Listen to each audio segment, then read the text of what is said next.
ونعوذ بالله من شرور أنفسنا ومن سيئات أعمالنا من يهده الله فلا مضل له ومن يضلله فلا هادي له ونشهد أن لا إله إلا الله وحده لا شريك له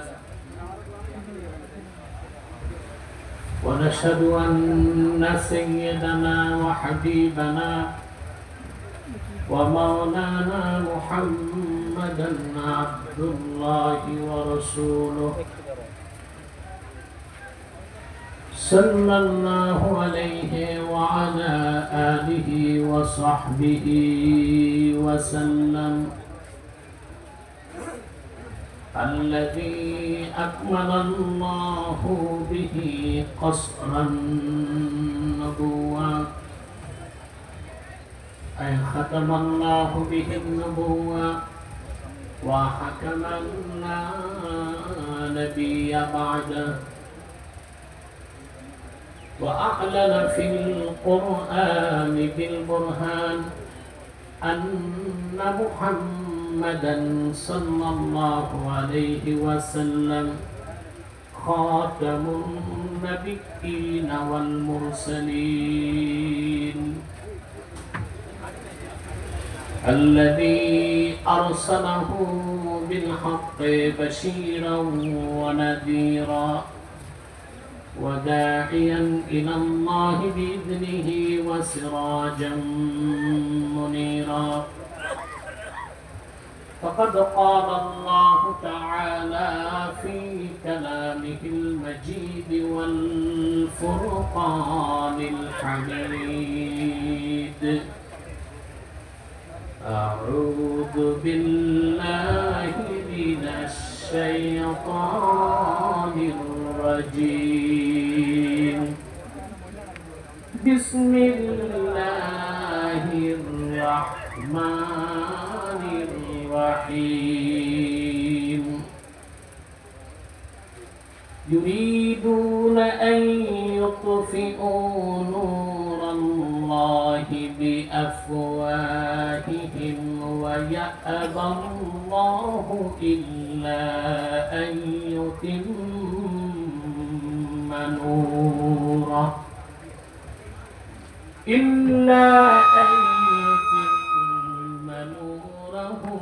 ولو كره الكافرون هو الذي أرسل رسوله بالهدى ودين الحق ليظهره على الدين كله ولو كره المشركون صدق الله العظيم তোমার সমস্যাটা কি মাইকে আমাকে বলো তো এই সব যন্ত্র বন্ধ করো মাইক চলবে পিছনে হরেন লাগবে হ্যাঁ স্পিকার চলবে কিন্তু কোনো সাউন্ড সিস্টেম থাকবে না তোমরা যাও এখান থেকে صدق الله العظيم وصدق رسوله النبي الكريم ونحن على ذلك من الشاهدين والشاكرين والحمد لله رب العالمين إن الله وملائكته يصلون على النبي يا أيها الذين آمنوا صلوا عليه وسلموا تسليما اللهم صل على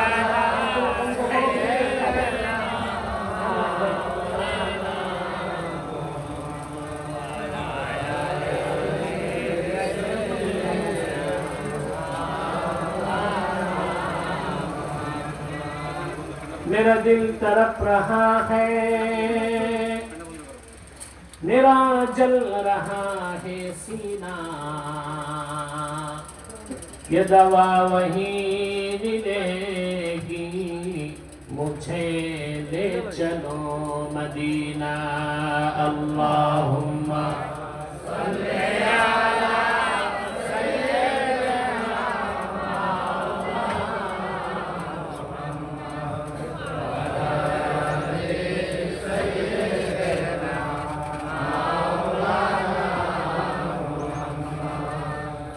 मदीने की हवा से जन्नती बू आती है, खाके पाके मदीना में नूरे जन्नत चमकती है। अल्लाहुम्मा सल्ली अला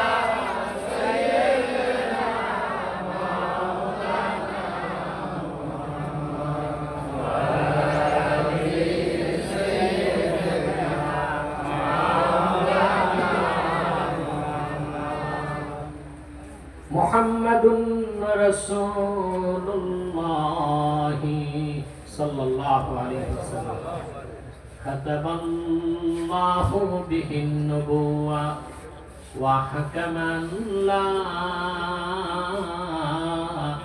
नबिय्य बअदहु बलगल उला बिकमालिही।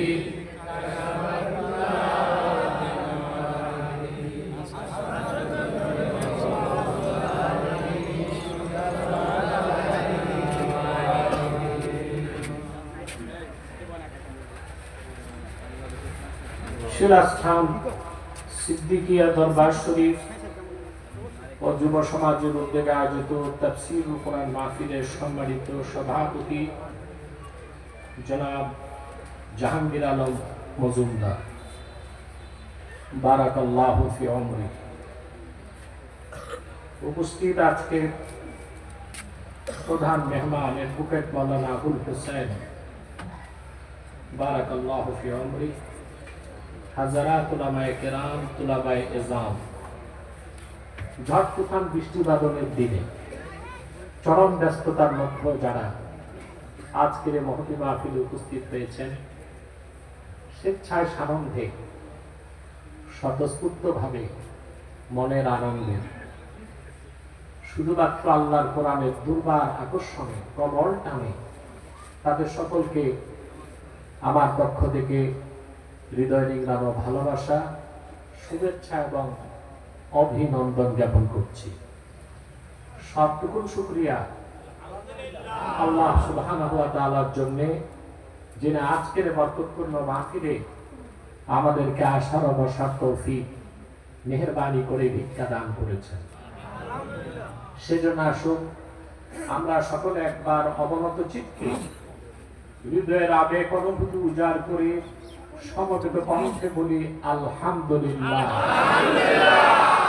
অগণিত অসংখ্য দরুদ ও সালাম আল্লাহর সৃষ্টির প্রধান আকর্ষণ, বিশ্ব সভার সভাপতি, সকল নবী রাসূলগণের মাথার তাজ, শামসুল হিদায়াত, বদরুদ্দুজা, সাইয়্যিদুস সাকালাইন, ইমামুল মুরসালিন, খাতামুন নবিয়্যিন ওয়াল মুরসালিন, আফতাবে নবুওয়াত, শাহনশাহে রিসালাত, সরকারে দো জাহান, সুলতানুল মদিনা, নবিয়ুল আম্বিয়া, হুজুরে আকরাম, নূরে মুজাসসাম, নূরুন আলা নূর, সাইয়্যিদিনা হাবিবিনা শফিঈনা মাওলানা মুহাম্মদ সাল্লাল্লাহু আলাইহি ওয়াসাল্লামের উপর আল্লাহ তাবারাক ওয়া তাআলা যাকে আজ থেকে প্রায় ১,৫০০ বছর আগে প্রেরণ করেছেন, সর্বশ্রেষ্ঠ ও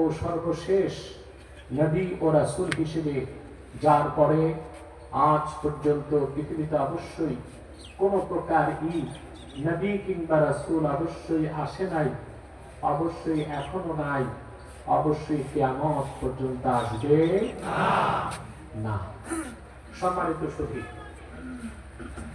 আপনারা একটা ছোট মাঠে অনেক লোক চলে এসেছেন, এজন্য সবারই কষ্ট হচ্ছে। গরমটাও আজকে প্রচন্ড। আমি আর কাউকে সামনে আসতে বলতে পারি না, তখন তো একজনের অক্সিজেন আরেকজন দিবে, কিন্তু আরো সমস্যা। আপনার অ্যাকোমোডেশন ক্যাপাসিটি আগেই দেখা দরকার ছিল। সে যাই হোক, যুবকরা ভাবছে বৃষ্টি বাদল হুজুরি আসে কিনা, লোকজনই আসে কিনা, এরকম একটি দোতুল্যমান অবস্থায় ছিল। মাইক এখন ভালো আছে, কিন্তু আওয়াজ যে রিফ্লেক্স হয় এটা বন্ধ করে, যে আওয়াজটা ফিরে আসে ওটা কমায় দেয়। এখানে যে হরেনটা লাগতেছে আরেক জায়গায় আওয়াজ, এটাও কমায় দেয়। আমার খুব তীব্র আওয়াজ দরকার নাই, পরিষ্কার আওয়াজ দরকার। সম্মানিত সুধী, সূরা তাওবা থেকে আমি দুটো আয়াত তেলাওয়াত করেছি। খুব সংক্ষেপে দুটো আয়াতকে কেন্দ্র করেই কিছু কথা আপনাদের সামনে তুলে ধরার চেষ্টা করব ইনশাআল্লাহ। আলোচনার প্রারম্ভে বিনয়ের সাথে বলছি, আপনাদের নিয়তগুলোকে ঠিক করতে হবে।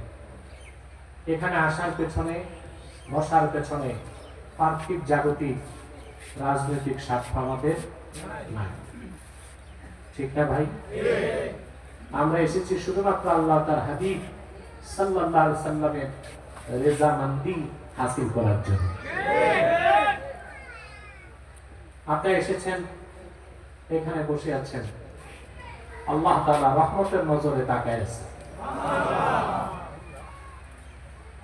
এই মাহফিল থেকে বাড়ি যাবার আগে সুবহানাল্লাহ ওয়া বিহামদিহি যতক্ষণ বসে থাকবেন, কোরআন শরীফ শুনবেন, ঈমান বাড়তে থাকবে। বুখারী শরীফ কিতাবুল ঈমানে এসেছে,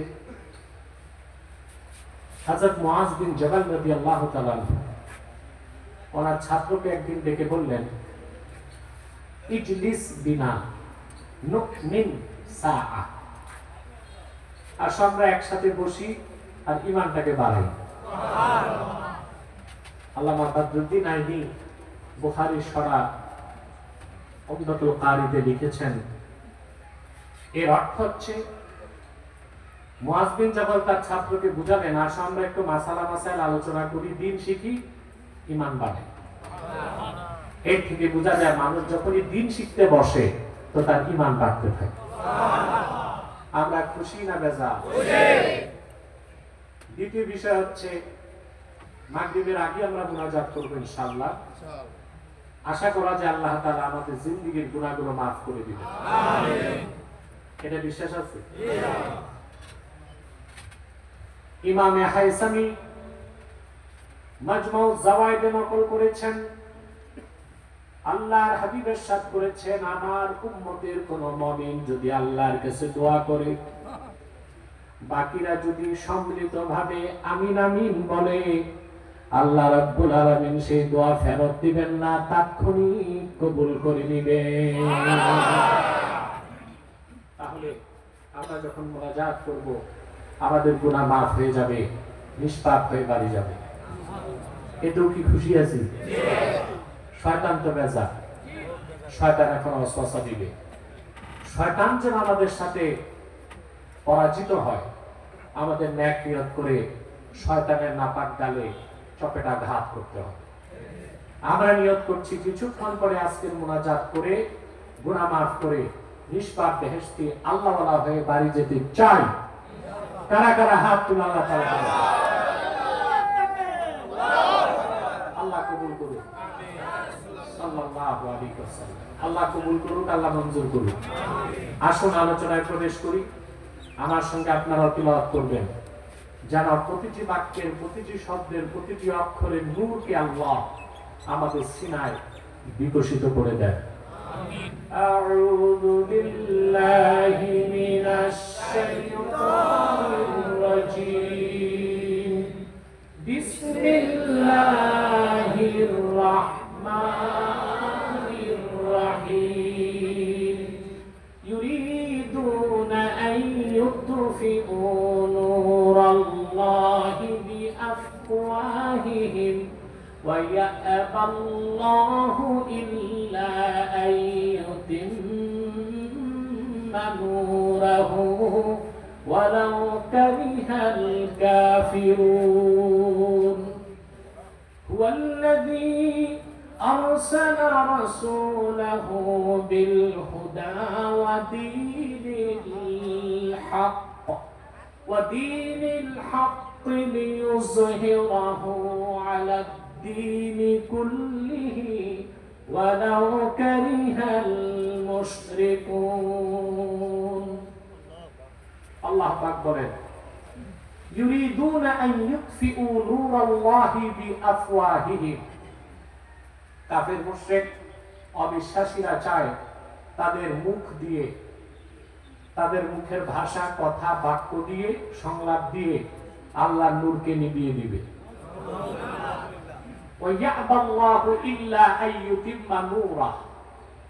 আর আল্লাহ তার নূরকে পরিপূর্ণতা দান করা ছাড়া অন্য কিছুকে অস্বীকার করেন। অর্থাৎ অবশ্যই আল্লাহ তার নূরকে পরিপূর্ণতা দান করবেন। ওয়ালাউ কারিহাল কাফিরুন, যদিও এটা কাফেররা অপছন্দ করে। هو الذي أرسل رسوله بالهدى ودين الحق, তিনি মহান আল্লাহ যিনি আপন রাসূল মুহাম্মদ সাল্লাল্লাহু আলাইহি সাল্লামকে প্রেরণ করেছেন হেদায়েতের সাথে, মহাসত্যের সাথে। সুবহানাল্লাহ। যেন তিনি আল্লাহর নূর দ্বীন ইসলামকে সমস্ত ধর্মের উপর, মতাদর্শের উপর বিজয়ী করতে পারেন।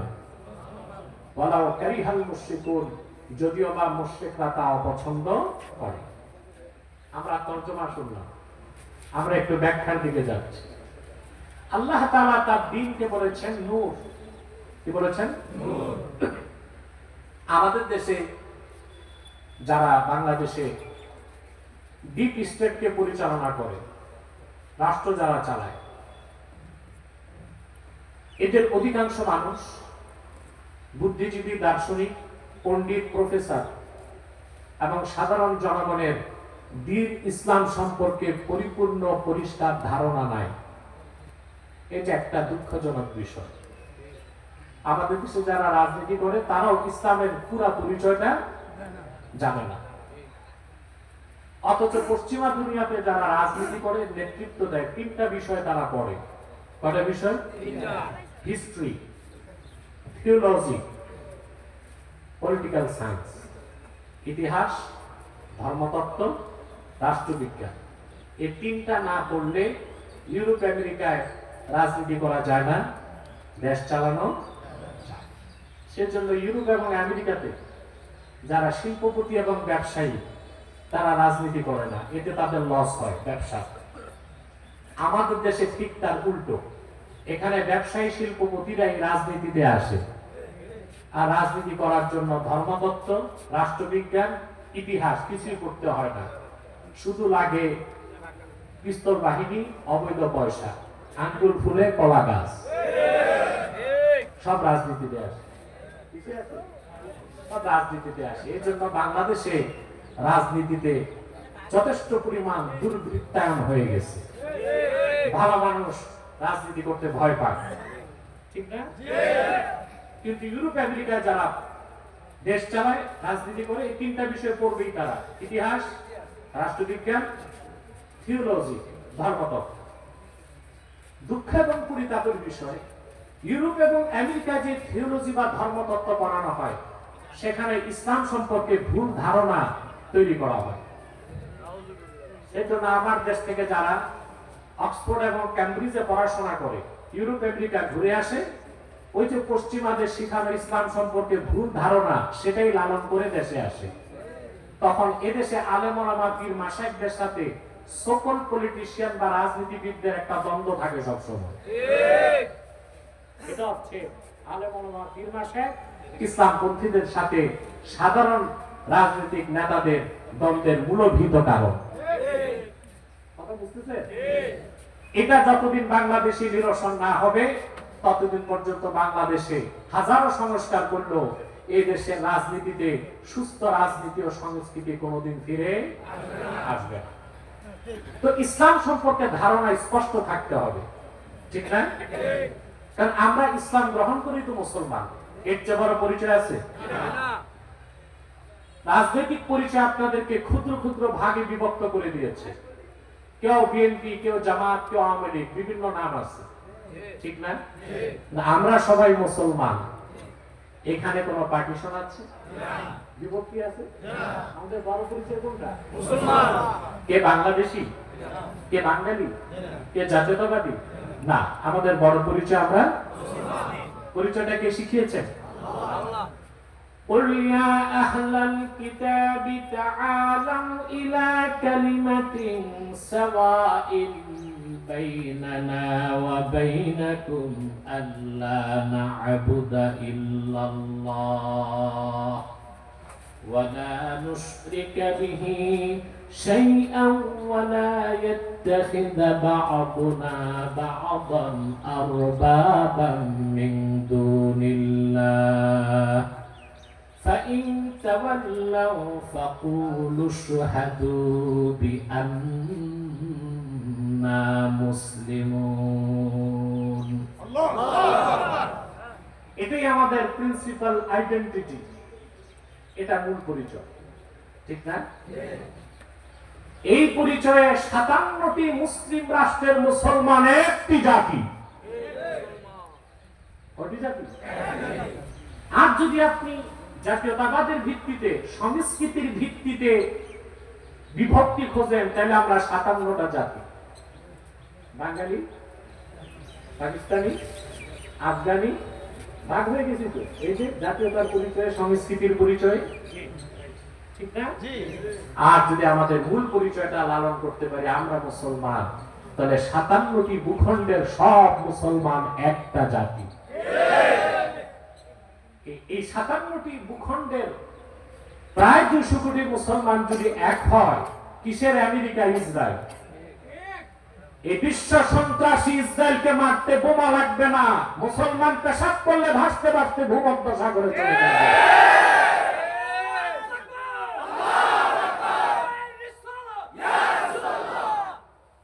দেখেন না, ইরান থেকে মার খাচ্ছে। ইরানের সাথে আমাদের দ্বন্দ্ব আছে, কিন্তু ইহুদিদের প্রশ্নে দ্বন্দ্ব নেই। আমরা চাই বিশ্ব মানচিত্র থেকে ইসরায়েল নামক রাষ্ট্রটা মুছে যাক। সেজন্য যদি সমস্ত মুসলিম রাষ্ট্রগুলোর ইরানকে সহযোগিতা করার প্রয়োজন হয়, করতে হবে। আর ইরানের সাথে আমাদের যে দ্বন্দ্ব, সেটা ইরান বেশি দূর যেতে পারবে না, কারণ মধ্যপ্রাচ্যের সুন্নি আরব রাষ্ট্রগুলোর সমর্থন ছাড়া ইরান 1 ঘন্টা টিকে থাকতে পারবে না। কিন্তু ইহুদিদের প্রশ্নে কোনো ছাড় নাই। ইসরায়েলের জারি জুরি শেষ, ওর আকাশ প্রতিরক্ষা ব্যবস্থা ছিল চ্যালেঞ্জ। আপনার আয়রন ডম, আমেরিকার সর্বাধুনিক এয়ার ডিফেন্স সিস্টেম, থার্ড, সবকিছুকে ভেদ করে ইরানের মিসাইল গুলো আঘাত করছে ইসরায়েল। 2 বছরের অধিক এই বিশ্বের অবৈধ সন্ত্রাসী হিংস্র রাষ্ট্র ইসরায়েল ফিলিস্তিন আর গাজায় মুসলমানদের রক্ত ঝরিয়েছে। যখন মিসাইলের আঘাত হয় তেল আবিবে, আমাদের হৃদয়ে আনন্দের বন্যা বয়ে যায়।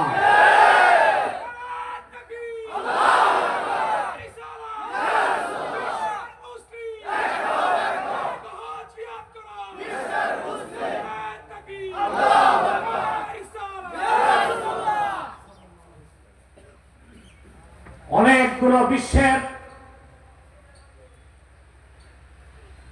মিডল ইস্টের সবগুলো রাষ্ট্র, সৌদি আরব, কাতার, বাহরাইন, এরা সবাই নিন্দা করেছে ইসরায়েলের এই হিংস্র হামলার তেহরানে। কিন্তু দ্বিতীয় বৃহত্তম মুসলিম দেশ বাংলাদেশের পক্ষ থেকে কোনো নিন্দা প্রস্তাব এখন পর্যন্ত আমার কানে আসে নাই। বলেন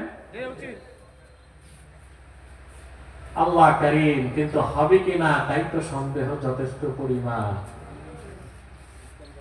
আমরা দেখব হয় কিনা, না হলেই বুঝে যাব কত ধানে কত। বুঝার একটা টাইম আছে, বুঝার একটা দেখা যাক। আপনাদের মুরব্বী নিয়ে আমি যত কথা বলছি, বাংলাদেশের কোনো মৌলবী সব বলে নাই।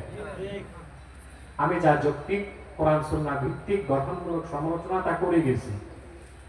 এখন অনেকে সুর পাল্টাচ্ছে, দেখে যে না কথা তো ঠিক, দেখেন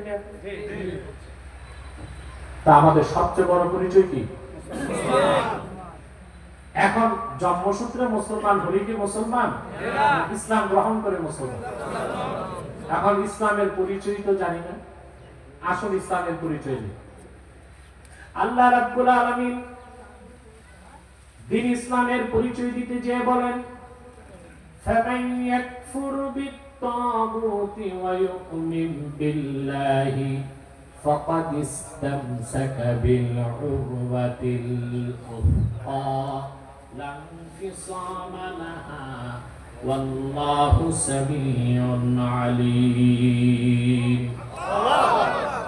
ফামান ইয়াকফুর বিত-তাগুত ওয়া ইউমিন বিল্লাহ, যে তাগুতকে অস্বীকার করলো, আল্লাহর উপর ঈমান আনলো, ফাকাদ ইসতামসাকা বিল উরওয়াতিল উফকা, সে একটি শক্ত হাতলকে ধরলো। দ্বীন ইসলামকে আল্লাহ বললেন উরওয়াতুল উফকা, এমন শক্ত হাতল, লা ইনফিসামা লাহা, লা ইনকিতা লাহা, যেটা ধরলে বান্দার ফাইনাল ডেস্টিনেশন হবে আল্লাহর জান্নাত। সুবহানাল্লাহ, মাঝখানে কোনো বিরতি নাই। এই যে আমরা বলি ডাইরেক্ট জান্নাত, এটা তো সহজ জিনিস না। ডাইরেক্ট জান্নাত এটারে সহজ বানাইছে আমাদের দেশের কালেকশনের বক্তারা। দেখা যায় সুস্থ দুস্থ এদিন খানায় দিতে 10,000 টাকা, বক্তা মুনাজাতে 14 গোষ্ঠী বেহেশতে বাড়িয়ে দিয়ে থাকে। কারণ নরমাল বেহেশত না, জান্নাতুল ফেরদাউসের কথা কি বলে, জান্নাতুল ফেরদাউসে থাকে। সে পাঠাইলে কি পাঠানো হবে না, দেখতে হবে লোকটার ঈমান ঠিক কিনা, আমল ঠিক কিনা, আকীদা ঠিক কিনা, কামাই ঠিক কিনা। আমার ভাইরা, আল্লাহ রাব্বুল আলামিন দ্বীনকে বলেছেন উরওয়াতুল উসকা, এই দ্বীন ইসলামকে আল্লাহ বলেছেন নূর। আল্লাহ পাক বলেন আল্লাহু ওয়ালিয়ুল্লাযীনা আমানু ইউখরিজুহুম মিনাজ যুলুমাতি ইলান নূর। মুমিনদের অভিভাবক হচ্ছেন আল্লাহ রাব্বুল আলামিন। আল্লাহ তাআলা মুমিনদেরকে অন্ধকার সমূহ থেকে টেনে এনে একটি নূরের দিকে আনেন। সুবহানাল্লাহ, সেই নূর হচ্ছে ইসলাম। সেই নূর কি? ইসলাম। ইসলাম, সুবহানাল্লাহ বলে। সুবহানাল্লাহ, এই ইসলামকে আল্লাহ বলেছেন নূর। আল্লাহ রাব্বুল আলামিন, আপনারা বারবার আকাশের দিকে তাকান, কোনো বৃষ্টি হয় কিনা? আরে ভাই, বৃষ্টি হলে তো মাথায় পড়বে, সমস্যা কি? বৃষ্টি আসবে না। আল্লাহ যথেষ্ট দয়া করছেন আমাদের, কারণ আসবে না এই চ্যালেঞ্জ করেন না, তাহলে সব পণ্ড হয়ে যাবে। ইনশাআল্লাহ আল্লাহ দয়া করছেন। আজকে দুপুরও বৃষ্টি ছিল এবং আমি আসার সময় দেখেছি দাউদকান্দি পর্যন্ত বৃষ্টি। আলহামদুলিল্লাহ, আল্লাহ আমাদের রহমত করছেন, দয়া করছেন। এই সিলাস্তানের যুবকগুলোরে আল্লাহ কবুল করছেন, আলহামদুলিল্লাহ। ওদের যে আবেগ আগ্রহ, আমার বিশ্বাস আল্লাহ ওদেরকে দ্বীনের কর্মী হিসেবে কবুল করে নিয়েছেন। প্রিয় বন্ধুগণ, আল্লাহ তাআলা ইসলামকে বলেছেন নূর। সুবহানাল্লাহ, নূর মানে আলো। আলো, সুবহানাল্লাহ। কেমন আলো? আগুনকে বলা হয় নার, আর আল্লাহর পক্ষ থেকে যেটা নূর ওটা হচ্ছে নূর। এটা নার, ওটা নূর। এই যে নার, এটার আগুন বাড়ে, কখনো কমে, কখনো নির্বাপন হয়ে যায়। সূর্যটা নূর নয়, নার। এই জন্য এটার ক্ষয় আছে, লয় আছে। সূর্য গ্রহণ আছে। ইসলাম হচ্ছে আল্লাহর পক্ষ থেকে এমন একটা নূরের জ্যোতি, যার কোনো ক্ষয় নাই, যার কোনো লয় নাই। আল্লাহ রাব্বুল আলামিন দ্বীন ইসলামকে শুধু নূর বলেন নাই, নূরুল্লাহ বলেছেন, মানে আল্লাহর নূর। আল্লাহ পাক বলেন ইউরিদুনা লিইউতফিউ নূরাল্লাহি বিআফওয়াহিহিম ওয়াল্লাহু মুতিম্মু নূরিহি ওয়ালাউ কারিহাল কাফিরুন। আল্লাহু আকবার। আর সূরা তাওবাতে আল্লাহ তাআলা বলেন يريدون أن يطفئوا نور الله بأفواههم ويأبى الله إلا أن يتم نوره ولو كره الكافرون কাফের মুশরিক নাস্তিক বেঈমান সংশয়বাদী অবিশ্বাসী জড়বাদী পৌত্তলিক প্রকৃতি পূজারী যারা তারা তাদের মুখ দিয়ে আল্লাহ নূরকে নিভাতে চায়। আমি ফোনগুলো রেখে দেন সবাই, আমার মনে হয় এতে ওয়াজের রুহানিয়ত নষ্ট হয়। কথা শুনতেছেন? আমি আগে ভাবতাম মুখ দিয়ে আল্লাহ বুঝেছেন মুখের ফু দিয়া, আসলে ব্যাখ্যাটা ব্যাপক। ইসলামের বিরুদ্ধে কাফের মুশরিকের যে ন্যারেটিভ, এটা প্রচার হয় কিসে? কথা বলেন মুখে না? যত দার্শনিক, পণ্ডিত, বিজ্ঞানী, রাজনীতিবিদ, প্রফেসর কিছু করবেন না, শুধু শুনবেন। এরা যা কিছু ইসলামের বিপক্ষে বলছে সব কি দিয়ে করে? মুখ দিয়ে করে। আর কথা বলার জন্য লাগে কি? বাতাস। কি লাগে? আপনি যে কথা বলেন কি দিয়ে? মুখ দিয়ে। কথার উৎপত্তি কি ঠোঁটে না মনে? সুবহানাল্লাহ। মানুষের কথার জাগ্রত হয় তার মনে, এটাকে সাজায় মস্তিষ্ক। সাজায় তো মস্তিষ্ক কমান্ড করে ফুসফুসকে বাতাস দাও, ফুসফুস তখন পাম্পিং করে বাতাস দেয়। আল্লাহ একটা যন্ত্র এখানে রাখছেন, ভোকাল ষড়যন্ত্র। এটা ওই কনস্পিরেসি না, ওই ষড়যন্ত্র না, ষড়যন্ত্র। ওইটার ভিতর দিয়ে বাতাস সাইজ হয়ে গঠন হতে হতে দুই ঠোঁটের ঘর্ষণে অক্ষরে রূপ দিয়া ভাষা প্রকাশ পায়। বাতাসটা আসলো কি দিয়ে? মুখ দিয়ে, বাতাস দিয়ে। এই জন্য বলা হয়েছে তারা তাদের মুখের ফু দিয়া আল্লাহ নূর নিভাইতে চায়। এই ফু মানে এই ফু না, এই ফু মানে সংলাপ, ন্যারেটিভ, কথা, যুক্তি, উক্তি, এসব দিয়ে ইসলামের বিরোধিতা করা। এই কাজটা আগেও হয়েছে, আবু জাহেলের উত্তরসূরিরা এখনো এই কাজটা করে। করে কিনা? এই যে আপনাদের ঢাকা বিশ্ববিদ্যালয়ে স্টাডি হল আছে, কি আছে? এই স্টাডি হলগুলোতে কিছু নাস্তিক মুসলিম নামধারী তারা বসে বসে ছাত্রদের পাঠ চক্র দেয়। এটার নাম কি? পাঠ চক্র। পীর সাহেবরা করে তালিমি মাহফিল, আর বুদ্ধিজীবীরা করে পাঠ চক্র। পীর সাহেবরা কি করে? আছে না প্রত্যেকটা? কথা বলেন। তালিমি মাহফিল করেন না? এর দ্বারা মানুষের ঈমান বাড়ে। কি হয়? ঈমান বাড়ে। আর ওরা মানুষকে বেঈমান বানাতে যুবক ছাত্রদেরকে পাঠ চক্রে বসায়। ওরাও তালিম দেয়, তবে পীর সাহেবরা দেয় কোরআন হাদিসের তালিম, আর ওরা দেয় শয়তানের তালিম। এদের কাজ হচ্ছে যুবকদের মাথাকে নষ্ট করা। এই যে আমার দেশের যত সমন্বয়ক দেখেন, এক টপ টু বটম, যত সিনিয়র সমন্বয়ক সব আমার ভক্ত ছিল, আমার কাছে আসতো। কিন্তু 5 আগস্টের পর দেখি সবার মাথা হ্যাং হয়ে গেছে। পরে শুনলাম এগুলোর মাথা ধুলাই করছে ফরহাদ মোসা আর রাখাল রাহা। নামটা হিন্দু নাম না? ওর নাম সাজ্জাদুর রহমান। কিন্তু কতটা নিকৃষ্ট, সেই ভালো নামটা বাদ দিয়ে নাম রাখছে কি? রাখাল রাহা।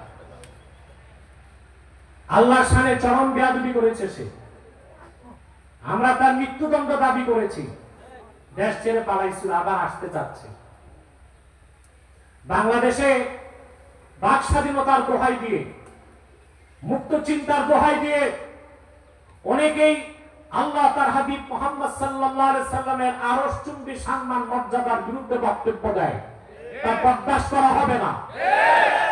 আইন প্রণয়ন করে শাস্তির আওতায় আনতে হবে। যদি আইন প্রণয়ন না করা হয়, তারা মুখের স্বাধীনতা দেখালে আমরা হাতের স্বাধীনতা চালু করে দিব।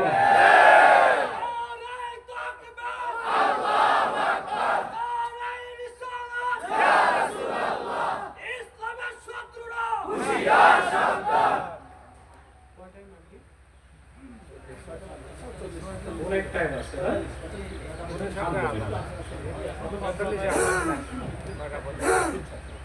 কথা শুনতেছেন? তাহলে ইসলামের বিরুদ্ধে যত উক্তি, কটূক্তি, ন্যারেটিভ, বয়ান, এর সব কিছু মুখের ফু। কি এই মুখের ফু দিয়া ইসলামকে নির্বাপন করা যাবে না। আল্লাহ রাব্বুল আলামিন বলেন, ওয়া ইয়া'বাল্লাহু ইল্লা আইয়ুতিম্মা নূরাহু ওয়ালাউ কারিহাল কাফিরুন। আল্লাহ তার নূরকে পরিপূর্ণতা দান করা ছাড়া অন্য কিছুকে অস্বীকার করেন, অর্থাৎ সর্বাবস্থায় আল্লাহ তার নূরকে পরিপূর্ণতা দান করবেন। করছেন? কথা বলেন কিভাবে? আপনারা জানেন, আমি একটু মনে করাই দিচ্ছি। দ্বীন ইসলামের দাওয়াতটা প্রথম নিয়ে এসেছেন আদম পয়গম্বর, আদম আলাইহিস সালাম। ওই যে বলেছি, পশ্চিমা দুনিয়া থেকে যারা থিওলজি, ধর্মতত্ত্ব পড়ে আসে, ওদেরকে শেখানো হয় ইসলাম হচ্ছে আব্রাহামিজম থেকে। বলেন নাউজুবিল্লাহ। ইব্রাহিম আলাইহিস সালাম আমাদের জাতির জনক, কিন্তু এর মানে এই না ইব্রাহিম আলাইহিস সালামের মতবাদটাই ইসলাম।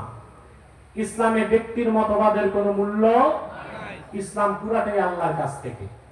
অতএব আব্রাহামিজম বা ইব্রাহিমী মতবাদ থেকে ইসলাম, এটা একটা ভুল বক্তব্য। ইসলাম কার থেকে? সুবহানাল্লাহ বলবেন। ইব্রাহিম আলাইহিস সালামের শরীয়তের মাত্র 10টা কাজ ইসলাম দিয়েছে। কয়টা? 10টা। তাও রাসূল করিম সাল্লাল্লাহু আলাইহি সাল্লাম যে 10টাকে স্বীকৃতি দিয়েছেন, ওই 10টাই সুন্নত ইব্রাহিম। ঠিক কি না? সেই ক্ষেত্রে আবার রাসূল করিম সাল্লাল্লাহু আলাইহি সাল্লাম সুন্নত নির্ধারণ করে দিয়েছেন। আমরা হুবহু ইব্রাহিম নবীর সুন্নত মানতে গেলে জীবিত থাকা যাবে না। কারণ তাফসীরের কিতাবে এসেছে হযরত ইব্রাহিম খতনা করেছেন 70 বছর বয়সে। তা আমরা যদি তার অনুসরণ করতে যাই, আমাদের খতনা করতে হবে কত বছর বয়সে? এর আগে মরণ হয়ে গেল। তাহলে দেখা যায় অনেকেই মৃত্যু পর্যন্ত তার খতনা নসিব হবে না। তাহলে আব্রাহামিজম বা ইব্রাহিমের মতবাদ থেকে ইসলাম নয়, এটা বুদ্ধিজীবীদের একটি বিষাক্ত বক্তব্য, বয়ান, যা আমার যুব সমাজকে ইসলাম থেকে সরাবার অপকৌশল। ইসলাম কার থেকে? আর আল্লাহর কাছ থেকে আসা ইসলামে ব্যক্তির কোন মতবাদ নাই।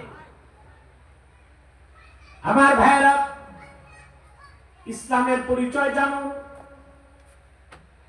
তাহলে ইসলামকে পরিপূর্ণভাবে গ্রহণ করতে পারবেন, নতুবা ইসলামের উপর প্রতিষ্ঠিত থাকা সম্ভব হবে না। পৃথিবীতে অন্য যে ধর্মগুলো আছে, ধর্মের নাম থেকেই বোঝা যায় ধর্মটা কাদের। হিন্দু ধর্ম কাদের ধর্ম? নাম বলতেছে। খ্রিস্টান ধর্ম, ইহুদি ধর্ম, বৌদ্ধ ধর্ম। নাম সিগনিফাই করে এই ধর্মটা একটা সম্প্রদায়। আল্লাহর কোরআনের সূরা ফাতিহা থেকে মিনাল জিন্নাতি ওয়ান নাস পর্যন্ত এমন একটা বাক্যের একটা শব্দ নাই যেখানে আল্লাহ ইসলামকে দ্বীনুল মুসলিমিন বা মুসলমানদের ধর্ম বলেছেন। বলছেন? আল্লাহ ইসলামকে বলছেন দ্বীনুল্লাহ, এটা আল্লাহর ধর্ম। সুবহানাল্লাহ কইবেন। সুবহানাল্লাহ। এই মেয়েলি কণ্ঠে না পুরুষের কণ্ঠে? সুবহানাল্লাহ। যেভাবে নারী পুরুষের সমান অধিকার চাওয়া হচ্ছে, আমার মনে হয় কিছুদিন পর ভুলেই যাবেন আপনারা পুরুষ না মহিলা। সম্মানিত শুধু কোরআন শরীফের কোথাও আল্লাহ ইসলামকে দ্বীনুল মুসলিমিন, মুসলমানদের ধর্ম বলেন নাই। আল্লাহ বলেছেন, ইদা জাআ নাসরুল্লাহি ওয়াল ফাতহ ওয়া রাআইতান নাসা ইয়াদখুলুনা ফি দীনিল্লাহি আফওয়াজা। আল্লাহ দ্বীন ইসলামকে বলেছেন দ্বীনুল্লাহ, আল্লাহর দ্বীন, অর্থাৎ মুহাম্মদ সাল্লাল্লাহু আলাইহি ওয়াসাল্লাম আল্লাহর পক্ষ থেকে যে দ্বীন এনেছেন, তা শুধু আরববাসীদের জন্য নয়, গোটা বিশ্ব মানবতার মুক্তির জন্য তিনি দ্বীন এনেছেন। এটা দ্বীনুল্লাহ। কার দ্বীন? আল্লাহর দ্বীন। আমরা ইবাদুল্লাহ। জমিন হচ্ছে আরদুল্লাহ, দিন হচ্ছে দিনুল্লাহ। আল্লাহর জমিনে আল্লাহর বান্দারা আল্লাহর দিন দিয়ে দেশ চালাবে, সেখানে সাম্প্রদায়িকতার কোনো ধোঁয়া তোলা যাবে না। দিন কার? আল্লাহ। জমিন কার? আল্লাহ। বান্দা কার? আল্লাহ। আমরা ইবাদুল্লাহ, আল্লাহর বান্দা। দিন আল্লাহর দিন, জমিন কার? আল্লাহ। তবে আল্লাহর দিন যদি কায়েম করতে চান, এই পশ্চিমা বিশ্ব ব্যবস্থায় ডেমোক্রেসির পানি পড়া খাইয়া হবে না, সেটা লাগবে সাহাবায়ে কেরামের তরিকায়, খেলাফত আলা মিনহাজিন নবুওয়াত। ঠিক কি না? ওর বাইরে মুক্তির কোনো ব্যবস্থা নাই। এটা আমার বয়ান, অন্য আলেমদের বয়ান ভিন্ন ভিন্ন আছে, ওনারা চলতে থাক, আমিও চলতে থাকি, দেখি আল্লাহ লক্ষ্য উদ্দেশ্যে কারে পৌঁছান। কি বলে? আল্লাহ কবুল করুন, আল্লাহ মঞ্জুর করুন। প্রিয় বন্ধুগণ, এই দিন হচ্ছে দিনুল্লাহ। এই দিনের দাওয়াত নিয়ে প্রথম এসেছেন হযরত আদম, এরপর যুগে যুগে দেশে দেশে নবীর পর নবী এসেছেন। একজন দুইজন নয়, দিন ইসলামের মৌলিক দাওয়াত নিয়ে এসেছেন লাখের উপর পয়গম্বর। মাত্র 25 জন পয়গম্বরের ইতিহাস আল্লাহ কোরআন কারীমে আলোচনা করেছেন। লাখের উপর পয়গম্বর হাজার হাজার বছর দিনের দাওয়াত দিয়েছেন, দিন আল্লাহ পরিপূর্ণ করেন নাই। কিন্তু আখিরি নবী, নবীগণের মাথার তাজ আমার নূর নবীজি মুহাম্মদ মুস্তাফা সাল্লাল্লাহু আলাইহি ওয়াসাল্লাম ১৫০০ বছর আগে মাত্র 23 বছর দিনের দাওয়াত দিয়েছেন। আল্লাহ রাব্বুল আলামিন তার হাবিবের মেহনতের কারণে সেই দিনকে পরিপূর্ণ করে দিলেন। ইমামে খাজেন তাফসীরুল খাজেনে রওয়ায়াত করেন, আল্লাহর হাবিব সাল্লাল্লাহু আলাইহি ওয়াসাল্লাম দুনিয়া থেকে বিদায় নেবার মাত্র 81 দিন আগে, দিনটা ছিল আরাফার দিন, দিনটা ছিল জুমুয়ার দিন, নূর নবীজি আমার বিদায় হজ্জের ভাষণ দিচ্ছিলেন। আল্লাহর হাবিবের সামনে লাখের উপর সাহাবী দাঁড়ায় ছিলেন। আসর নামাজের শেষ সময়, মাগরিব নামাজের কিছু আগে জিবরিল চলে আসলেন। আল্লাহ ঘোষণা করলেন, আল ইয়াউমা আকমালতু লাকুম দীনাকুম ওয়া আতমামতু আলাইকুম নি'মাতি ওয়া রাদিতু লাকুমুল ইসলাম দীনা। ও মানব জাতি, আজকে আমি আল্লাহ তোমাদের জন্য দিনকে পরিপূর্ণ করে দিলাম, তোমাদের উপর আমার নিয়ামতকে পরিসমাপ্ত করলাম। শুধু তাই নয়, আমি আমার হাবিবের রক্ত ঝরা দিনকে একমাত্র মনোনীত করলাম। রাসূলুল্লাহ সাল্লাল্লাহু আলাইহি ওয়াসাল্লামের মাধ্যমে আল্লাহ সাহাবায়ে কেরামকে খুশ খবর শোনালেন বিদায় হজ্জের দিন। সুবহানাল্লাহ, কত বড় খুশির কথা এটা! আমরা মুসলমান বুঝি নাই, কিন্তু মদিনা মুনাওয়ারাতে যে ইহুদিরা ছিল ১৩,০০০ বছর আগে, ওরা বুঝতে পারছিল। সুনান তিরমিজিতে একটি হাদিস এসেছে, হাদিসটি তাফসীর খাজেনও এসেছে। হযরত আব্দুল্লাহ ইবনে আব্বাস রাদিয়াল্লাহু তাআলা আনহুমা তিনি একদিন সূরা মায়দা তেলাওয়াত করছিলেন। যখন তিনি পড়তে লাগলেন, আল ইয়াউমা আকমালতু লাকুম দীনাকুম ওয়া আতমামতু আলাইকুম নি'মাতি ওয়া রাদিতু লাকুমুল ইসলাম দীনা। মদিনা মুনাওয়ারায় তৎকালে ইহুদিদের সবচেয়ে বড় আলেম ছিল কাবুল আহবার, সে বসার থেকে দাঁড়ায় গেছে। এই কাবুল আহবার পরবর্তীতে হযরত ওমরের কাছে ইসলাম গ্রহণ করে মুসলমান হয়েছে। আলহামদুলিল্লাহ। কাবুল আহবার দাঁড়ায় বলল, হুজুর, এইরকম একটা খোঁজ খবর কোরআনে আছে, তা তো জানতাম না। এইরকম একটা আয়াত যদি আমাদের নবী মুসার উপর নাজিল হইতো, তো খুশির চোটে আয়াত নাজিলের দিনকে আমরা ঈদের দিন বানাইতাম।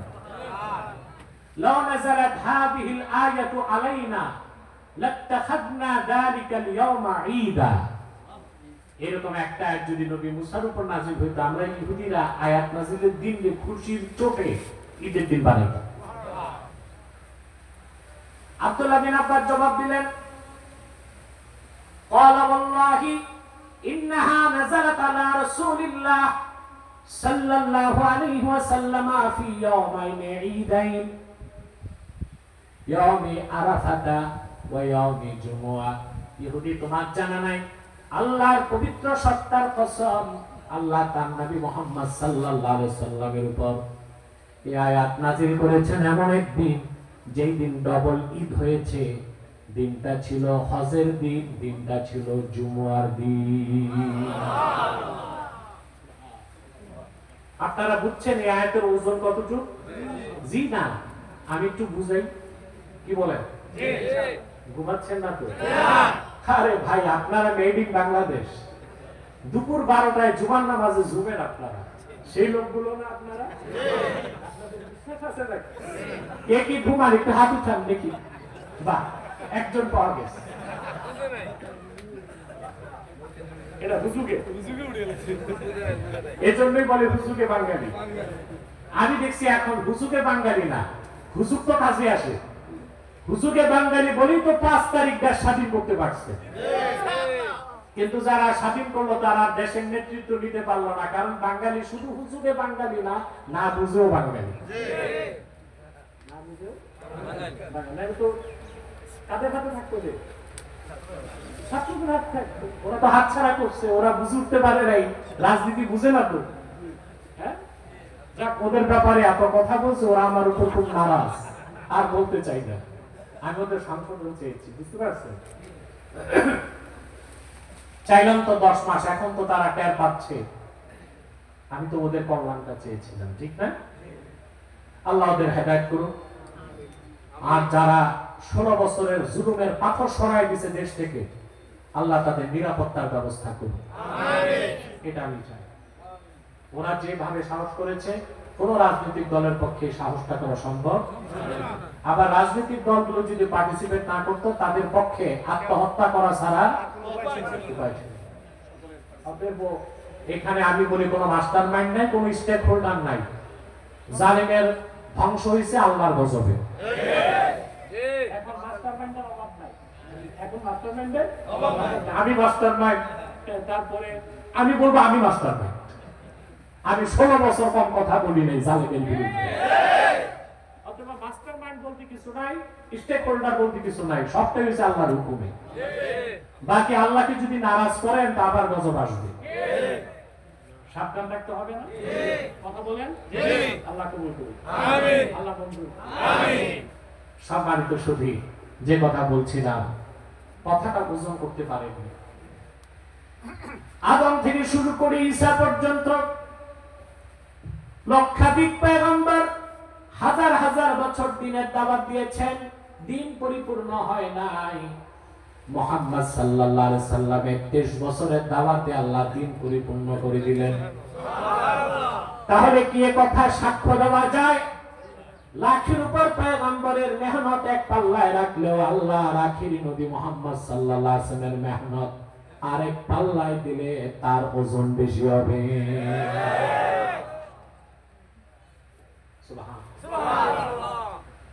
পূর্বের পয়গম্বরগণ কারো কাছে দ্বীনের মেসেজ নিয়ে এসেছে জিবরিল একবার, ইব্রাহিম পয়গম্বরের কাছে আসছে মাত্র 10 বার, মুসা নবীর কাছে 300 বারের বেশি, ঈসা নবীর কাছে এইরকম 350-400 বার। বুখারী সাক্ষী দেয়, আল্লাহর আখিরি নবী মুহাম্মদ সাল্লাল্লাহু আলাইহি সাল্লামের কদমে 1500 বছর আগে আল্লাহ দ্বীনের দাওয়াত নিয়ে জিবরিল এসেছেন একবার, দুইবার নয়, 24,000 বার। কতটা? 24,000। তারপরে দিন পরিপূর্ণ হয়েছে। সুবহানাল্লাহ। আল্লাহ যে ওয়াদা করেছিলেন তা পুরো করে দিয়েছেন। আল্লাহ পাক বলেন, ইউরিদুনা আন ইউতফিউ নূরাল্লাহি বিআফওয়াহিহিম। কাফেররা, মুশরিকেরা, পুত্তলিকেরা, সংশয়বাদীরা, দার্শনিকেরা, অবিশ্বাসীরা তাদের মুখের ফু দিয়ে, সংলাপ দিয়ে, কথা দিয়ে, উক্তি দিয়ে, ন্যারেটিভ দিয়ে আল্লাহর নূরকে নিভাতে চায়। আল্লাহ তার নূরকে পরিপূর্ণতা দান করা ছাড়া অন্য কিছু অস্বীকার করেন। আল্লাহ 1500 বছর আগে মুহাম্মদ সাল্লাল্লাহু আলাইহি সাল্লামের আনিত দিন ইসলামকে পরিপূর্ণ করে দিয়েছেন। পরের আয়াতে আল্লাহ ঘোষণা করলেন, হুয়াল্লাযী আরসালা রাসূলাহু বিল হুদা ওয়া দীনিল হক। তিনি সেই আল্লাহ যিনি পরিপূর্ণ নূর, ওনার নূর দ্বীন ইসলাম দিয়ে মুহাম্মদ সাল্লাল্লাহু আলাইহি সাল্লামকে পাঠালেন, হেদায়েতের সাথে মহাসত্য দ্বীন, যেটা আল্লাহ নূর, যেটা আল্লাহ পরিপূর্ণ করে দিয়েছেন সেই নূরের সাথে।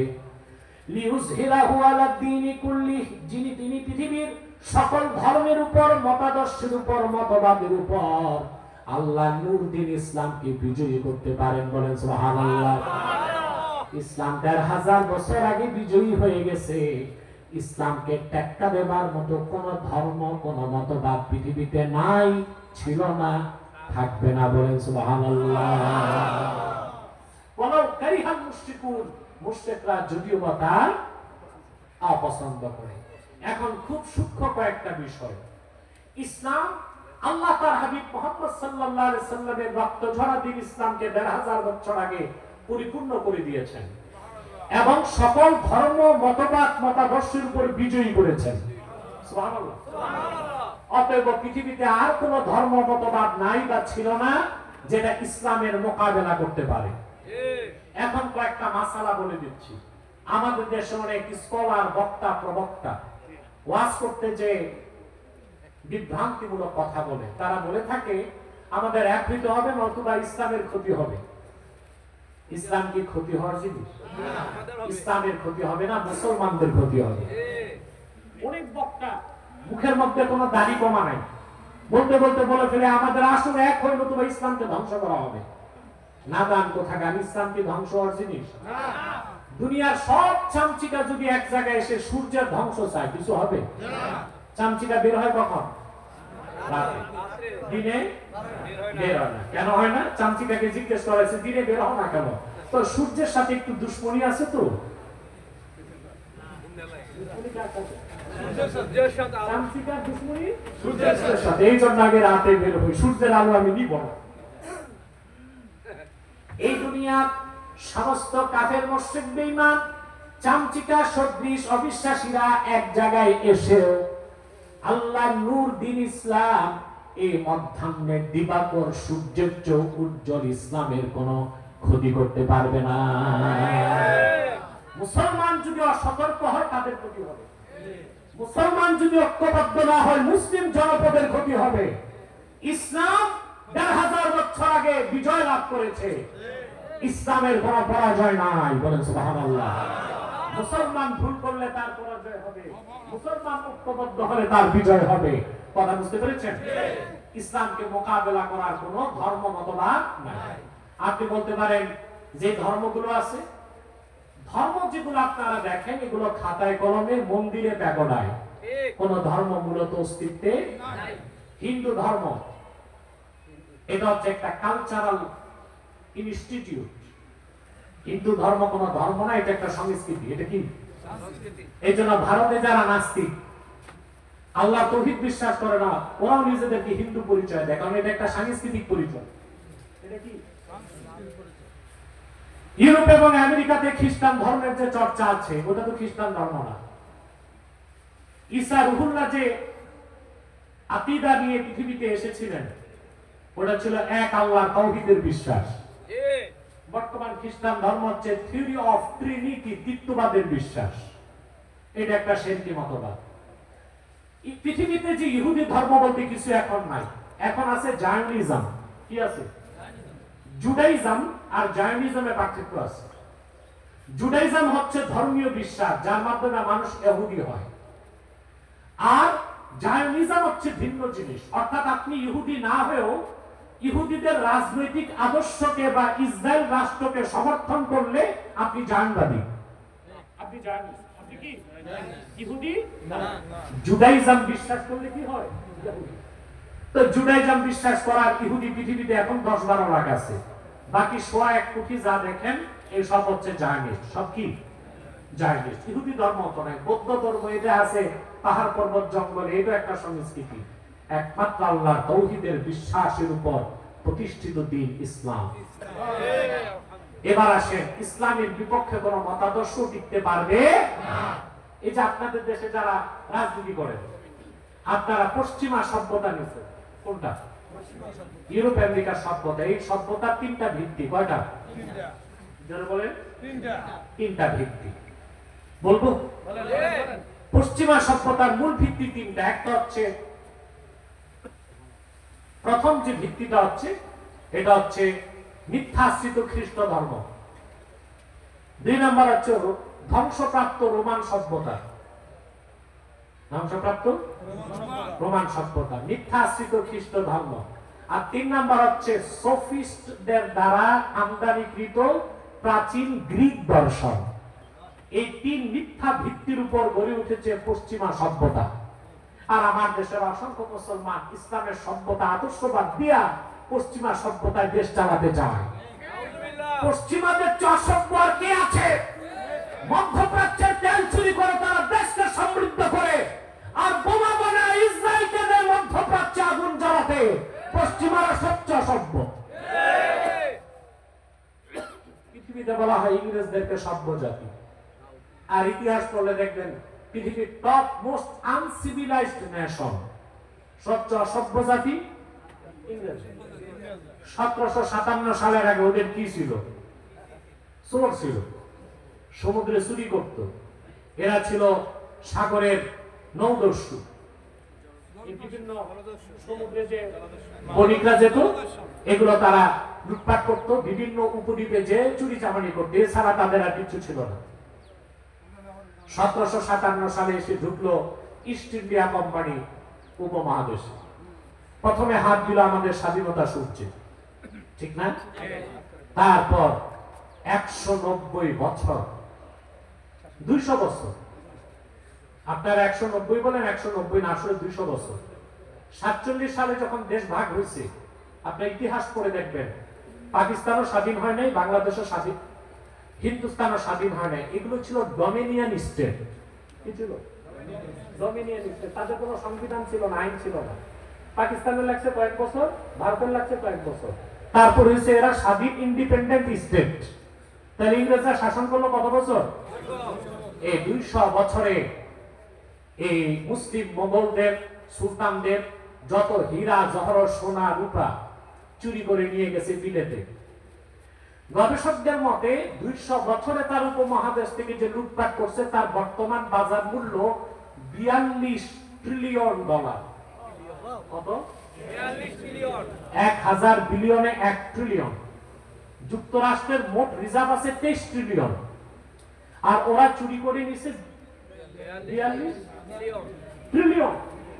ট্রিলিয়ন অর্থাৎ 42,000 বিলিয়ন ডলার। $1 বিলিয়ন বাংলাদেশের 12,000 কোটি। এবার চিন্তা করেন কি পরিমাণ সম্পদ চুরি করে নিয়ে গেছে। এগুলো হচ্ছে চোরের জাতি, ওরা নাকি সভ্য জাতি। ওরা আবার চুরি চামারি ব্লুটুথ করে দিছে আমেরিকায়। কোথায়? কেন? আমেরিকাটা উপনিবেশ করছে ইংরেজরাই আগে। কারা? ওদের চুরি চামারি বদমাশি অসভ্যতা এগুলো ব্লুটুথ করে দিছে আমেরিকা, বাকি ব্লুটুথ করে দিছে ইউরোপ। এর জন্য ইউরোপ আমেরিকার সভ্যতা পুরাটাই হচ্ছে মানবতার রক্তের উপর প্রতিষ্ঠিত। সেখানে কোনো মুক্তি নাই, সেখানে কোনো কল্যাণ নাই। অতএব ইসলামকে মোকাবেলা করার কোনো ধর্ম বা মতবাদ নাই, ছিল না, থাকবে না। কারণ আল্লাহ তার হাবিব মুহাম্মদ সাল্লাল্লাহু আলাইহি ওয়াসাল্লামের মাধ্যমে দ্বীন ইসলামকে 1500 বছর আগে সকল ধর্ম মতবাদের উপর বিজয়ী করেছেন। বলেন সুবহানাল্লাহ। সেই দিন মোতাবেক চলতে চান? জোরে বলেন, চলতে চান? শেষ কথা, শিক্ষা যেটা নিয়ে যাবেন, এই দিন 3টা জিনিসের সমষ্টি। কয়টা? 3টা। প্রথম হচ্ছে ঈমান, তারপরে ইসলাম, তারপরে ইহসান। এই 3 মিলে দিন ইসলাম। এখন বলবেন ঈমান কি? ঈমান হচ্ছে আল্লাহর কোরআনের শুরু থেকে শেষ প্রতিটি বাক্যের, প্রতিটি শব্দের, প্রতিটি অক্ষর ওইভাবে বিশ্বাস করা সাহাবায়ে কেরাম যেভাবে বিশ্বাস করেছে। সুবহানাল্লাহ। ঈমানের মানদণ্ড কারা? লজ্জা হয় কইতে? আল্লাহ রাব্বুল আলামিন বলেন, ওয়া ইযা কিলা লাহুম আমিনু কামা আমানান নাস। কাফের অবিশ্বাসীদেরকে যখন বলা হলো মানুষেরা যেভাবে ঈমান এনেছে ওইভাবে ঈমান আনো, ওই মানুষ কারা? ইমাম সুয়ুতী ব্যাখ্যা করেছেন, আয় আমিনু কামা আমানা আসহাবু মুহাম্মদ সাল্লাল্লাহু আলাইহি ওয়াসাল্লাম। মুহাম্মদ সাল্লাল্লাহু আলাইহি সাল্লামের সুমহান সাহাবীগণ যেভাবে ঈমান এনেছে ওইভাবে ঈমান আনো। সুবহানাল্লাহ। শুধু কোরআন বিশ্বাস করলে হবে না, আল্লাহর হাবিব সাল্লাল্লাহু আলাইহি ওয়াসাল্লামের যত হাদিস আছে বিশ্বাস করতে হবে। বাংলাদেশে একটা দল বের হয়েছে আহলে কোরআন, শুধু কোরআন মানে হাদিস মানে না। হাদিস অস্বীকারী আহলে কোরআন দাবিদারকে আহলে কোরআন না আহলে শয়তান? চিল্লায় বলেন, এগুলো মুসলমান না কাফের? হাদিস অস্বীকার করলে তো ইসলামই থাকে না। দ্বীনের ভিত্তি কয়টা? তিনটা। মৌলিক অংশ তিনটা: ঈমান, ইসলাম, ইহসান। ঈমান হচ্ছে বিশ্বাস। এখন আপনি হাদিস বাদ দিলে তো ইসলাম থাকে না। বলেন তো ইসলামের ভিত্তি কয়টা? পাঁচটা। দ্বীনের মৌলিক অংশ তিনটা, ইসলামের ভিত্তি কয়টা? দ্বীনের মৌলিক একটা অংশ ইসলাম, আরেকটা ঈমান, আরেকটা ইহসান। ইসলামের আবার ভিত্তি পাঁচটা। আল্লাহ হাবিব ইরশাদ করেছেন, বুনিয়াল ইসলামু আলা খামসিন, শাহাদাতি আল্লা ইলাহা ইল্লাল্লাহ ওয়া আন্না মুহাম্মাদার রাসূলুল্লাহ সাল্লাল্লাহু আলাইহি ওয়াসাল্লাম ওয়া ইকামিস সালাতি ওয়া ইতাইজ যাকাতি ওয়াল হজ্জি ওয়া সাওমি রমাদান। পাঁচটি ভিত্তির উপর ইসলাম প্রতিষ্ঠিত হয়েছে। তার প্রথমটা হচ্ছে ঈমান, তারপরে হচ্ছে সালাত, তারপরে হচ্ছে যাকাত, তারপরে হচ্ছে হজ, তারপরে হচ্ছে রমজানে রোজা। আপনারা নড়াচড়া করছেন কেন? আমার আগে কি উঠতে চান নাকি? না, এত নড়াচড়া কেন? আল্লাহ তো বৃষ্টি দেন নাই, বাতাস দিয়েছে, এটাই তো দরকার। কতক্ষণ আছে দেখেন তো? আমাকে 5 মিনিট আগে বলতে হবে, ঠিক আছে? প্রিয় ভাইরা, খুব মনোযোগ দিয়ে শোনেন। আমাদের পূর্ণাঙ্গ দ্বীনের পরিচয় দিতে হবে, ঠিক না ভাই? তো বলছিলাম যে ঈমানের পরে কি? সালাত। এখন কোন শয়তান যদি বলে আমি শুধু কোরআন মানি হাদিস মানি না, সে নামাজ পড়তে পারবে না। নামাজ কয় ওয়াক্ত? আল্লাহ বলেন, আকিমিস সালাতা তারাফা ইন-নাহারি ওয়া যুলাফাম মিনাল লাইল ইন্নাল হাসানাতি ইউযহিবনাস সাইয়্যাত। 5 ওয়াক্ত নামাজের কথা আল্লাহ বলেছেন, 80 বারের বেশি নামাজ পড়ার হুকুম করেছেন। কিন্তু ফজরের ফরজ 2 রাকাত, যোহর 4, আসর 4, মাগরিব 3, এশা 4 কোরআনের কোথায় আছে? হাদিসে আছে। তাহলে যে হাদিস অস্বীকার করবে নামাজ হবে না। নামাজ হবে না। নামাজের পর কি? না, যাকাত। যাকাত। আল্লাহ তাআলা যত জায়গায় নামাজের কথা বলেছেন সাথে বলেছেন যাকাতের কথা, ঠিক না? এখন 1 লাখ টাকায় 2,500 যাকাত, এটা কোরআনের কোথায় আছে? কথা বলেন। 52 তোলা যাকাতের কথা আছে, মেকদার গুলো নাই। 52 তোলা রূপা হইলে আপনার উপর যাকাত ফরজ, বা 7.5 তোলা সোনা। কয়টা ঘোড়া থাকলে কয়টা যাকাত হবে, কতটুক ফসল থাকলে ওসর হবে, সব আছে হাদিসে। তাহলে হাদিস বাদ দিলে নামাজও গেল, তারপরে কি? হজ। তারপরে কি? হজ। আল্লাহ রাব্বুল আলামিন কোরআনে হজের কথা বলেন, ওয়ালিল্লাহি আলান নাসি হিজ্জুল বাইতি মান ইসতাতাআ ইলাইহি সাবিলা। মানব জাতির জন্য আবশ্যক হচ্ছে আল্লাহর ঘরের হজ করা, যারা কাবা পর্যন্ত পৌঁছার ক্ষমতা রাখে। সুবহানাল্লাহ। হজ ফরজ, ঠিক না? এই আয়াত দিয়ে কিন্তু হজ ফরজ। কিন্তু আপনাদের কাছে আমার প্রশ্ন, হজের দিন কোন দিন? জিলহজের 9 তারিখ। যেখানে আল্লাহ বললেন বাইতুল্লাহর হজ 9 তারিখ জিলহজ মাসের হজের দিন, মানুষ কি বাইতুল্লাহ থাকে না আরাফার ময়দানে?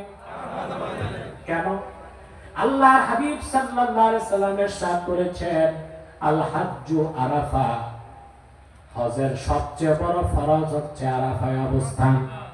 সেজন্য 9 তারিখ কেউ বাইতুল্লাহ থাকে না, সব থাকে আরাফার ময়দানে। হাদিস বাদ দিলে নামাজ নাই, যাকাত নাই, হজ নাই, থাকে কি? সওম, রোজা, ঠিক না? সওম শব্দের দুইটা অর্থ। একটা অর্থ ইমসাক, বিরত থাকা, আরেকটা অর্থ সুকুত, কথা না বলে চুপ থাকা। দুইটাকে আল্লাহ কি বলছেন কোরআনে? সাওম। কি বলছেন? সাওম বলছেন। যেমন আল্লাহ তাআলা বলেন, ইয়া আইয়ুহাল্লাযীনা আমানু কুতিবা আলাইকুমুস সিয়াম, ঈমানদারগণ তোমাদের উপর রমজানের রোজাকে ফরজ করা হয়েছে। সাওমের বহুবচন সিয়াম। এখানে সাওম অর্থ বিরত থাকা, অর্থাৎ ইমসাকুল আকলি, ইমসাকুল বাতন আনিল আকলি ওয়াশ শুরবি ওয়াশ শাহওয়াত ওয়াল ফারজ আনিশ শাহওয়াত ক্বাবলা তুলুইশ শামসি ইলা গুরুবিহা। সূর্য পশ্চিম দিগন্তে উদিত হবার আগ থেকে অস্ত যাবার আগ পর্যন্ত সারাটি দিন পানাহার থেকে ব্যক্তি বিরত রাখা, যৌনাচার থেকে লজ্জা স্থানকে বিরত রাখা হচ্ছে সাওম, রোজা, যেটা আমরা এক মাস রোজায় রাখি। কিন্তু সাওমের আরেকটা অর্থ কথা না বলে চুপ থাকা। আল্লাহ পাক বলেন, মরিয়মকে আল্লাহ শিখাই দিয়েছেন, সে বলল, মরিয়ম ঈসার মা, আপনারা জানেন ঈসা নবীর বাবা ছিল না মা ছিল? তো খ্রিস্টানরা খুব লাফায়, হ্যাঁ আমাদের নবীর বাপ ছাড়াইছে। তাই আমি বলছি তার চেয়ে বেশি ফজিলত তো আদম নবী, তার বাপও ছিল না মাও ছিল না। ঈসা নবীর বাপ কিন্তু মা তো ছিল, ঠিক কি না? আল্লাহর কুদরত, আল্লাহ কুদরত। এখন ইহুদিরা তো অপবাদ দিবে যে মরিয়মের বিয়ে হয় না, কুমারী পেটে বাচ্চা কোথা থেকে? আল্লাহ শিখাই দিয়েছেন। মরিয়ম বলল, ইন্নী নাদারতু লিররহমানি সাওমা ফালান উকাল্লিমাল ইয়াওমা ইনসিয়া। রহমানের নামে আমি মান্যত করলাম, আমি কোন মানুষের সাথে কথা বলবো না। এক জায়গায় সাওম অর্থ পানাহার থেকে বিরত থাকা, না খাওয়া। আরেক জায়গায় সাওম অর্থ সুকুত, কথা না বলে চুপ থাকা। এখন যে হারামজাদা কাফের আহলে কোরআন দাবিদার বলে আমি হাদিস একটাও মানি না, শুধু কোরআন মানি, সে তো ধান্দাবাজি করতে পারবে। রমজান মাসে সে বলবে আমি সাওমের দ্বিতীয় অর্থ নিলাম, অর্থাৎ সারাদিন খাবো, চুপ থাকবো। তাহলে হাদিস অস্বীকার করলে ইসলাম বলতে কিছু থাকে না। তাহলে দ্বীনের মূল হচ্ছে ঈমান। ঈমান হচ্ছে কোরআন ও হাদিসকে বিশ্বাস করতে হবে, সাহাবায়ে কেরাম যেভাবে বিশ্বাস করেছেন। দুই নম্বর হচ্ছে ইসলাম। ইসলাম হচ্ছে ইন্না লাফজাল ইসলাম মাখুজাতুন মিনাস সিলমে। সিলমুন শব্দ থেকে ইসলাম, এটা হচ্ছে ইনকিয়াদুজ যাহির মা শারতে ইনকিয়াদিল বাতিন। ঈমান আনার পরে, ঈমান আনার পরে, আবার বলছি, ঈমান আনার পরে বাহ্যিকভাবে শরীয়তের বিধানগুলোকে মেনে নেওয়ার নাম ইসলাম। এই জন্য ঈমান আনার পরে নামাজ পড়লে, কিবলা মানলে, আর আমাদের জবাইকৃত পশুর গোশত খেলে আমরা লোকটাকে মুসলিম বলতে পারি। আর যার ঈমান নাই সে যদি নামাজ পড়ে, সে যদি রোজা রাখে, সে যদি দাড়ি রাখে, বুঝতে হবে সে শুধু কাফের না, নিকৃষ্ট জিন্দিক কাফের। কথা বুঝতে পারছেন? তাহলে ঈমানের পর কি? ইসলাম। ঈমানের পর কি? ইসলাম। আল্লাহর হাবিব সাল্লাল্লাহু আলাইহি ওয়াসাল্লাম ইরশাদ করেছেন, মুসলিম শরীফের হাদিস, মান সাল্লা সালাতানা ওয়াস্তাকবালা কিবলাতানা ওয়া আকালা যাবিহাতানা ফাযালিকাল মুসলিম। ঈমান আনার পরে যে আমাদের সালাত আদায় করলো, আমাদের কিবলা কাবাকে মানলো, আমাদের জবাইকৃত পশুর গোশত খেলো, সে লোকটা মুসলিম। তাহলে ঈমান, ঈমানের পর কি? ইসলাম। ঈমান আনার পরে শরীয়তের বিধানকে বাহ্যিকভাবে মানার নাম কি? ইসলাম। দ্বীনের মৌলিক অংশ কয়টা? ঈমান চিনলেন, ইসলাম চিনলেন, 3 নাম্বার হচ্ছে ইহসান। 3 নাম্বার কি? ইহসান। সকল ইবাদত হবে কার জন্য? নামাজ কার জন্য? রোজা কার জন্য? হজ কার জন্য? কুরবানি কার জন্য? কোরআন তেলাওয়াত কার জন্য? এটা ইহসান। আপনি 3টা জিনিস শিখলেন, 3টা জিনিস বিশ্বাস করলেন, আপনি কামেল মুমিন, খাঁটি মুসলিম। মৃত্যুর সাথে সাথে আপনি আল্লাহর জান্নাত পাবেন। সাদাকাল্লাহুল আযীম ওয়া সাদাকা রাসূলুহুন নবিয়্যুল কারীম ওয়া নাহনু আলা যালিকা মিনাশ শাহিদিন ওয়া শাকিরিন। আলহামদুলিল্লাহি রাব্বিল আলামিন।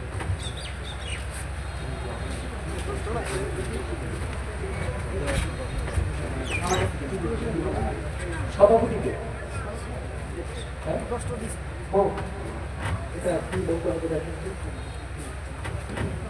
আসুন আমরা ঠিক মাগরিবের আগ মুহূর্তে মোনাজাত করছি।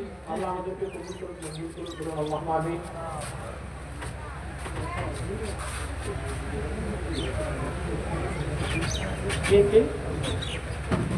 না, এটা আমি যাচাই করে দেখছি, এটা আমির হামজার নিজের বক্তব্য না, কোন ইহুদির বক্তব্য দিতে যাইয়া সে কথার ঘটনা বলছে, ইউটিউবাররা কেটে তার বক্তব্য প্রচার করছে। অবশ্য আমির হামজা আগে বহুত পাগলামি করছে, আমরা তাকে সংশোধন করছি। দোয়া করি আল্লাহ তার পুরা মাথাটা ঠিক করে দেয়।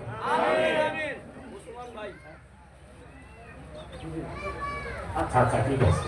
ও মিয়া সাহেব, তোমরা কোথায়? দেখেন একটা প্রশ্ন, মিডিয়ার পক্ষ থেকে কিছু প্রশ্ন।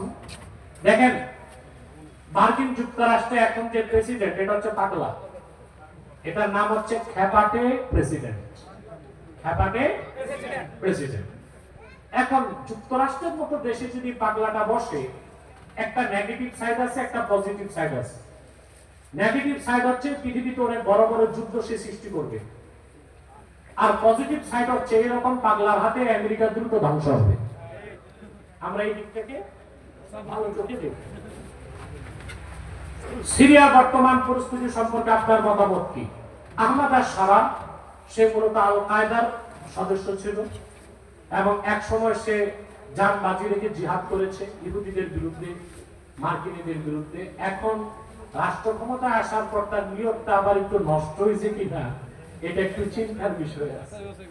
হ্যাঁ, একটু চিন্তার বিষয় ছাড়া বলা যায় না, কারণ আমরা শুনতেছি ইসরায়েল থেকে সিরিয়ার আকাশ ব্যবহার করা হচ্ছে, অতএব সিরিয়া তার আকাশ সীমা বন্ধ করে দিলেই পারে। ইরান ইসরায়েলের হামলাকে আপনি কিভাবে দেখছেন? এটা মূল আলোচনায় বলেছি। আমরা বলি ইরানের সাথে আমাদের দ্বন্দ্ব আছে, কিন্তু আমরা চাই বর্তমান যুদ্ধে ইসরায়েল নিশ্চিহ্ন হয়ে যায়। বিশ্বব্যাপী কমার্শিয়াল বিমান দুর্ঘটনা বৃদ্ধি পেয়েছে। কমার্শিয়াল বিমান সব জায়গায় বৃদ্ধি পায় নাই, ধ্বংস হওয়া। এই দুর্ঘটনা বেশি হচ্ছে আমেরিকায় আর হচ্ছে ভারতে। এতে বোঝা যায় দুইটা দেশের উপর গজব তাড়াতাড়ি আসতেছে। ইরানে চাবাহার বন্দর পরিচালনা করত ভারতের কিছু লোক এবং সেখান থেকে মোসাদের গুপ্তচর হিসেবে কাজ করত, এমন প্রায় ৭৩ জনকে আটক করেছে ইরান। হ্যাঁ, এটা একটা সূক্ষ্ম বিষয় মনে রাখবেন। ভারতীয়রা পৃথিবীর যেই এলাকায় কাজ করে তাদেরকে মোসাদ এজেন্ট হিসেবে ব্যবহার করে। তো ইরানের কিছু বন্দরে, একটা বন্দরে এই ভারতীয়রা কাজ করত, ওরা মোসাদকে সব তথ্য দিয়েছে, সেই ভিত্তিতে মোসাদ ইরানে হামলা করতে সুবিধা পেয়েছে। দুঃখজনক বিষয়, আমাদের চিটাগাং পোর্টকে ডিপি ওয়ার্ল্ডের হাতে দেওয়া হচ্ছে, শুনছেন না? এই ডিপি ওয়ার্ল্ডে যে 21 জন বা 22 জন বাংলাদেশে আসতেছে, তারা প্রত্যেকে ভারতীয় নাগরিক। অতএব তারাও যে মোসাদকে এবং ভারতের রকে বাংলাদেশের বিরুদ্ধে গোয়েন্দা তথ্য দিবে না, এটার গ্যারান্টি কে নিবে? অতএব ডিপি ওয়ার্ল্ডকে আমাদের বন্দর দেওয়া উচিত, বন্দর চালাবে বাংলাদেশের মানুষ।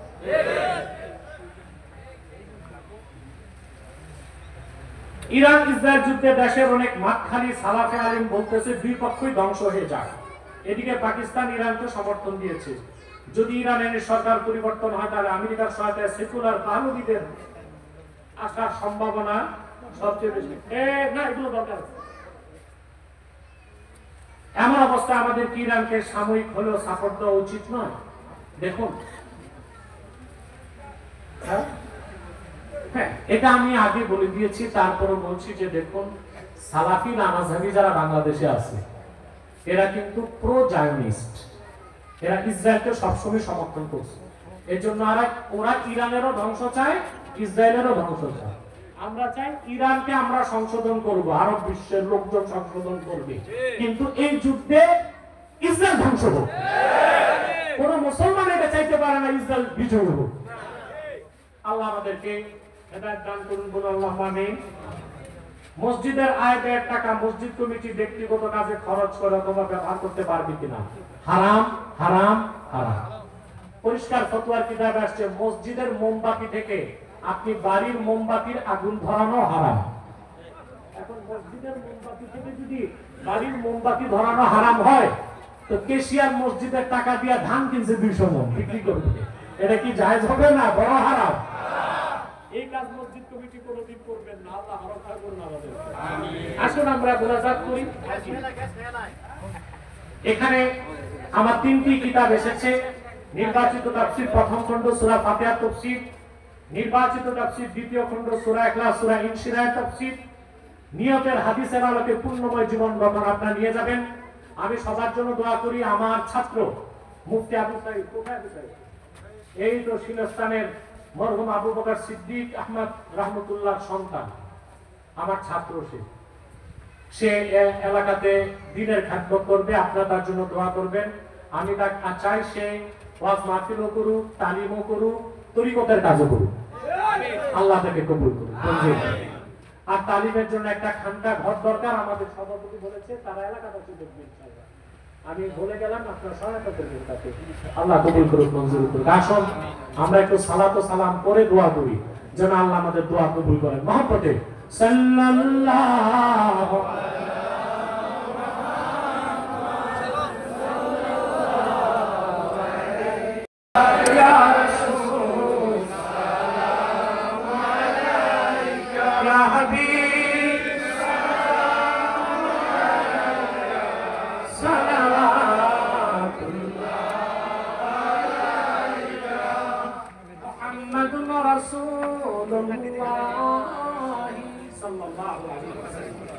ختم الله به النبوة وحكما لا نبي بعده يا نبي سلام عليك يا رسول سلام عليك يا